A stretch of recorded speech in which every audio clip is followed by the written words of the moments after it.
parang, napakahaba na. Pero, be patient, no?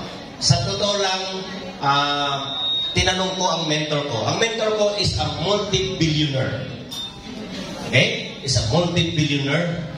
Isa lang ang tinanong ko sa kanya, Uncle, ano bang sikreto mo? Bakit ka yumaman? Ang sabi niya sa akin in Bisaya, pailog. In English, humility. Okay? So, maganda ba yung produkto natin o napakaganda?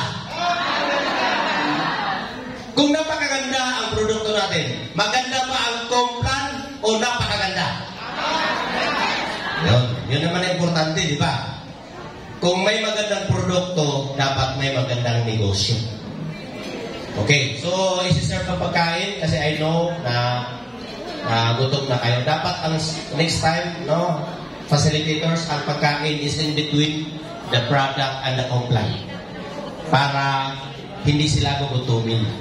Kasi hindi na sila maka-absorb dahil ang iniisip nila yung tiyan nila kasi. Now, next time, now. Okay? So, yung mga hindi nagtaas, siguro mayaman na. So, ulitin ko ang tanong ko, sino pa ang gustong mayaman pa?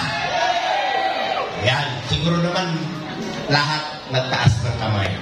Kasi, remember that God is always watching us. Okay? Gusto mong yumaman, tapos ayaw mo naman magtaas ng kamay. Pagtaas nga lang ng kamay, hindi mo magawa. Pagyaman pa kaya. Okay? So, sa tingin ko naman, lahat nagtaas eh. Okay, ganito po. Kung lahat kayo gustong yumaman, ang sunod naman, seryoso ba kayo? Desidido ba kayo? O handa ba kayong yumaman? Ulitin ko ha. Seryoso, desidido, at saka handa. Okay? Ganito po. As I have said, God is always watching us. Huwag ka nang magpa-inarte, huwag ka nang magpa-special. Why? Ang Diyos, ilan ang tinitingnan niya sa earth alone?